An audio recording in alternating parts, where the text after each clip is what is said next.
కేంద్ర హోంశాఖ మంత్రి అమిత్ షా గారు ఎన్డీఏలో భాగస్వామి అయిన తెలుగుదేశం పార్టీని పక్కన పెట్టే ప్రయత్నం చేస్తున్నారా? పవన్ కళ్యాణ్ని విడదీసి కూటమిని విచ్ఛిన్నం చేసే ప్రయత్నం బీజేపీ చేస్తోందా? ప్రొఫెసర్ నాగేశ్వర్ ఆయన చేసిన వ్యాఖ్యలు అలాగే అనిపిస్తూ ఉన్నాయి. వాస్తవాలు ఏంటి? కేంద్రం ఎందుకు ఆ నిర్ణయం తీసుకునే అవకాశం ఉంటుంది? తెలుగుదేశం పార్టీ ఏం చేయబోతా ఉంది? తెలుసుకునే ప్రయత్నం చేద్దాం. విశ్లేషణ టైం మనతో పాటు ఉన్నారు సీనియర్ జర్నలిస్ట్ దుర్గా కుమార్ గారు. వారిని అడిగి మరిన్ని విశేషాలు తెలుసుకుందాం.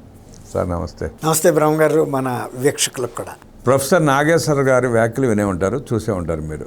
ఆయన మాట్లాడుతా చంద్రబాబు నాయుడు గారు నమ్మదగ్గ వ్యక్తి కాదు, మనకు నమ్మదగ్గ వ్యక్తి జగన్మోహన్ రెడ్డి అంటూ పవన్ కళ్యాణ్తో చెప్పి, మీరు జగన్ రెడ్డితో సఖ్యతగా ఉండండి, గొడవలు పడబాకండి, మీకు మంచి జరిగే అవకాశం ఉంటుందని చెప్పి ఆయన వ్యాఖ్యానించినట్టు అన్నట్టు ఈయన విన్నట్టు ఈయన మాట్లాడుతున్నాడు. అలా జరిగి ఉండుంటే చంద్రబాబు నాయుడు గారితో పాటు పొత్తు పెట్టుకుని ఇన్ని కార్యక్రమాలు ఎందుకు చేస్తారు వాళ్ళు అన్నది ప్రజల ప్రశ్న. ఇన్ని లక్షల కోట్ల రూపాయలు పెట్టుబడి ఎందుకు ఇస్తారన్న ప్రశ్న కూడా లేవనెత్తుతున్నారు ప్రజలు.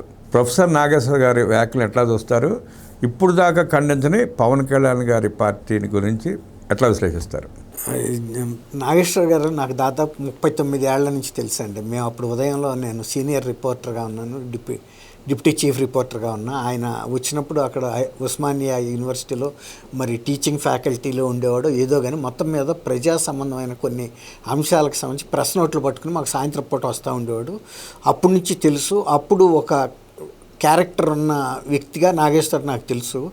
ఈ 39 ఏళ్లలో నాగేశ్వర్ అనేక పార్టీలకి మౌత్ పీస్గా మారిపోయాడు. ఎవరు అద్దెకి తీసుకుంటే ఆ మైక్ సెట్ ముందు ఆ మైక్ పెట్టినప్పుడు ఇక ఆ మాట అతను ప్రసారం చేస్తాడు.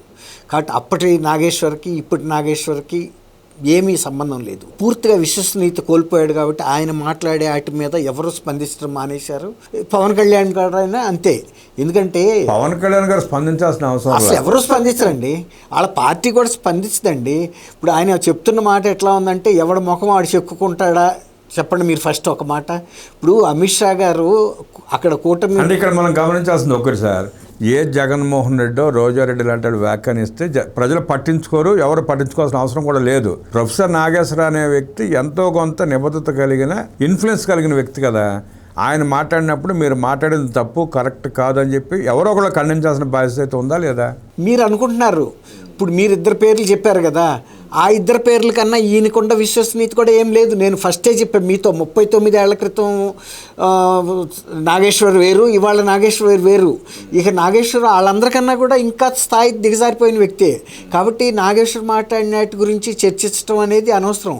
ఇంకోటండి, అసలు కూటమి కేంద్రంలో ప్రభుత్వంలో కీలక స్థానంలో ఉన్న భాగస్వామి గురించి అటువంటి మాటలు అమిత్ షా లాంటి కీలక వ్యక్తి మాట్లాడతాడంటే, లేకపోతే ఈయన పక్కన కూర్చోబెట్టుకు మాట్లాడా? ఇప్పుడు ఎవరన్నా చెప్తే దుర్గా కుమార్ ఆయన ముఖం ఆయన చెక్కుకుంటున్నాడంటే ఎవడన్నా నమ్ముతాడండి? ఎవడన్నా ఇతరుల ముఖాలు చెప్తారు? ఆయన ఏమంటాడంటే, పవన్ కళ్యాణ్ మన కార్యకర్తల సమావేశంలో మాట్లాడుతూ ఈ ప్రస్తావన తీసుకొచ్చాడు, అక్కడ కూర్చున్న ముఖ్య నాయకులు నాకు కొంతమంది చెప్పారు, అందుకే నేను అంటున్నాడు. అదే అంటున్నా, ఆయనకి ముఖ్య నాయకులు చెప్పక్కర్లేదండి. ఆయన ఎన్ని రకాల బాణీలైనా మాట్లాడతాడు. ఇదివరకటి వ్యక్తిత్వం ఉన్న మనిషి అయితే తను హుందాగా వ్యవహరించేవాడు. అసలు ఇట్లాంటి క్రియేషన్ అసలు అమిత్ షా గారు పవన్ కళ్యాణ్ గారితో చెప్పిందే అసలు నమ్మలేని విషయం, అసాధ్యమైన విషయం. ఇంకోటి ఏంటంటే, అసలు బీజేపీకి మూలం ఎవరండి? ఆర్ఎస్ఎస్ మొదటి నుంచి బీజేపీ వాళ్ళని హెచ్చరిస్తూ ఉంది, జగన్మోహన్ రెడ్డి లాంటి వ్యక్తిని మీరు దూరంగా పెట్టండి అని. పెట్టడమే కాదు, అతను అవినీతి కేసుల మీద త్వరగా చర్య తీసుకోకపోతే ఇందులో మీకు భాగస్వామ్యం ఉందనే అపనింద పడాల్సి వస్తే రేపు ఎన్నికల ముందు వెళ్ళి మీరు ఏం మాట్లాడగలుగుతారని కూడా హెచ్చరిస్తూ వస్తుంది. అది ప్రజల్లో వచ్చే ప్రశ్నలు అదే కదా. ఆర్ఎస్ఎస్ కూడా ప్రజల్లో ఉంటుంది. కాబట్టి ఆర్ఎస్ఎస్ ఎప్పుడు కూడా బీజేపీ శ్రేయస్ కోరుతుంది, కఠినంగా ఉన్న వాస్తవాలు చెబుతుంది. ఈయనలాగా ఇష్టానుసారంగా మాట్లాడే పార్టీ కాదు కదా ఆర్ఎస్ఎస్ అనేది. ఒక వ్యవస్థ. ఇప్పుడు ఈయన నాగేశ్వర్ గారు అనేది ఒక వ్యక్తి, ఒకప్పుడు ఒక స్థాయి ఉన్నట్టు ఒక వ్యక్తి, అతను ఏదైనా మాట్లాడితే విలువిచ్చేవాళ్ళు. ఇవాళ నాగేశ్వర్ గారు కూడా ఇతరుల్లో రాజకీయ నాయకుల్లో ఇప్పుడు మీరు కొన్ని పేర్లు చెప్పినట్టు అటువంటి రాజకీయ లబ్ధి వస్తుందంటే, లేకపోతే ఆయనకి కొన్ని ఇన్హెరెంట్గా కొందరి మీద ద్వేషం ఉంది. ఆంధ్రప్రదేశ్ మీద, అమరావతి మీద కూడా ద్వేషం ఉంది. ఏంటంటే ఆ రాష్ట్రం బాగుపడటం కానీ అమరావతి జరగటం కానీ ఆయనకి ఇష్టం ఉండదు. ఎందుకంటే ఆయన కూడా ఎంత చదువుకున్న అనుకున్న వ్యక్తి అయినా ఆ సంకుచిత భావం నుంచి ఆయన బయటపడలేకపోయాడు.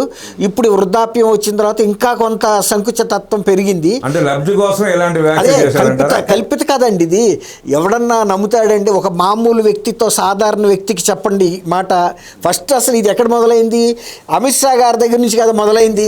అమిత్ షా గారు చంద్రబాబు నాయుడు గారిని నువ్వు సావాసం చేయొద్దు, 24 కేసులు ఉండ, అవినీతి కేసులు ఉండ, జగన్మోహన్ రెడ్డితో సావాసం చేయమని ఆయన ప్రోత్సహిస్తాడండి? అదే చెప్తున్నాడు. అదే కదా, అది ప్రోత్సహిస్తాడా? తర్వాత చంద్రబాబు నాయుడు గారి స్థానం ఏంటి? కూటమిలో 2వ స్థానంలో ఉన్నాడు జాతీయ స్థాయిలో. అలాంటి తర్వాత బీజేపీలో పెద్దలందరూ కూడా చిరకాల మిత్రుడుగా కావాలంటే చంద్రబాబు నాయుడు అని చెబుతారు. ఆర్ఎస్ఎస్ పక్కనేమో ఆయన గురించి వ్యతిరేకంగా చెబుతుంటే అందుకు భిన్నంగా అమిత్ షా పవన్ కళ్యాణ్ గారితో ఇలాంటి సలహా చెప్పాడంటే అసలు ఈయనకన్నా బుద్ధి జ్ఞానం ఉండాలి కదండి. కాబట్టి ఆ తర్వాత కథ 2వ భాగం మీరు చెప్పేది. ఆయన వెళ్ళి పవన్ కళ్యాణ్ గారు వెళ్ళి అక్కడ చెప్పుకున్నాడని. పవన్ కళ్యాణ్ గారు అట్లాంటి మాట ఆయన చెప్పడు. అది వచ్చి ఇక్కడ ఈయన మాట్లాడు. పవన్ కళ్యాణ్ గారు ఏం చెబుతున్నాడు? ఇంకా 30 సంవత్సరాలు అయినా సరే కూటమి ప్రభుత్వం కొనసాగాలి. కూటమి మొన్న కూడా స్పష్టం చేశాడు ఆయన. మొన్న కూడా చెప్పాడు. ఎందుకు చెప్పాడు? ఆయన ఒకటే చెబుతున్నాడు, జగన్మోహన్ రెడ్డి లాంటి ఒక దుర్మార్గమైన పాలనని మనం ఎదుర్కోవాలంటే నాకు ముఖ్యమంత్రి పదవి ముఖ్యం కాదు, జగన్మోహన్ రెడ్డి పాలన నుంచి ఆంధ్రప్రదేశ్ని విముక్తి చేయటమే నా ప్రధాన ఉద్దేశం.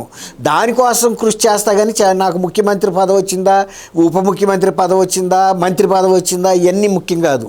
అందుకోసమైనా నేను ఈ కూటమి ఐక్యతను కాపాడుతానని ఆయన చెబుతుంటే, కూటమిలో కీలక స్థానంలో ఉన్న అమిత్ షా గారు జగన్మోహన్ రెడ్డితో సావాసం చేయమని పవన్ కళ్యాణ్ గారితో చెప్పారంటే ఎంత నవ్వులాటగా ఉందండి ఇది. పైగా నీకు జగన్ గొడవలు లేవు కదా, మీ ఇద్దరు సఖ్యతగా ఉండండి, నీకు ఉపయోగపడతాడని చెప్పాడు. అసలు జగన్కి ఎందుకు గొడవలు లేవు? అసలు ఉందే పవన్ కళ్యాణ్ గారికి జగనే. ఎందుకంటే పవన్ కళ్యాణ్లో చాలా పోటీదారిని చూస్తున్నాడు జగన్. అభద్రతా భావం వ్యక్తం అవుతుంది అతనిలో. ఎందుకంటే సినిమా గ్లామర్ ఉంది ఒకటి, తనకి సామాజిక వర్గంగా చూసినా తనకు మంచి ఒక బలమైన వర్గం ఉంది, తర్వాత యువత ఉంది.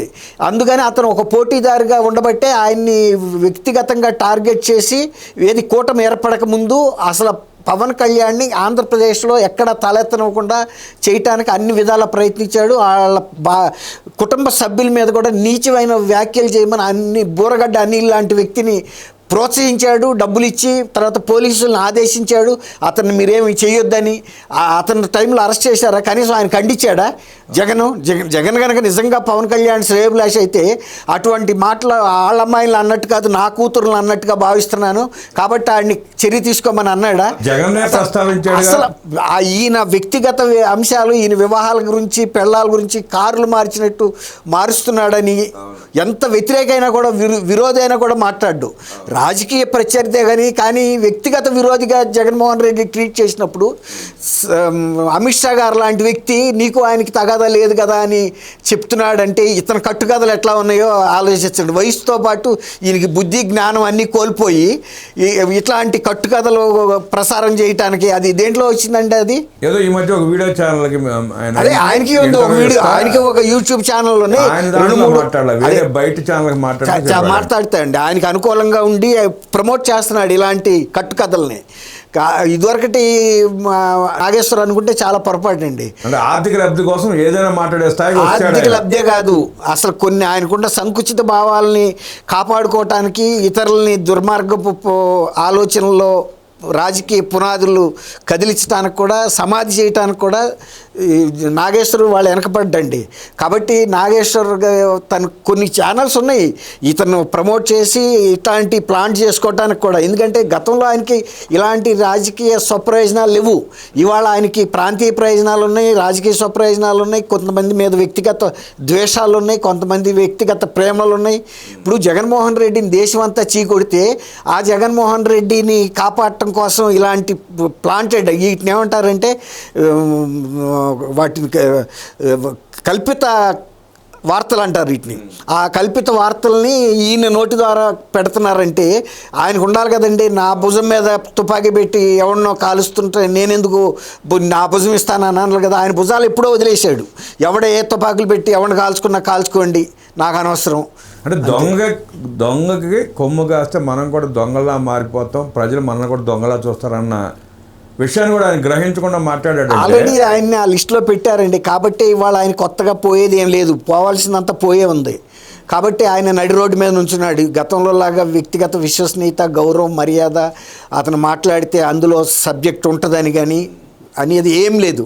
కాబట్టి అసలు అటువంటి వ్యక్తుల గురించి వాళ్ళు చర్చించడం కూడా అనవసరం నా దృష్టిలో. మేము ఆయన్ని 88 నుంచి చూసా, 98 నుంచి.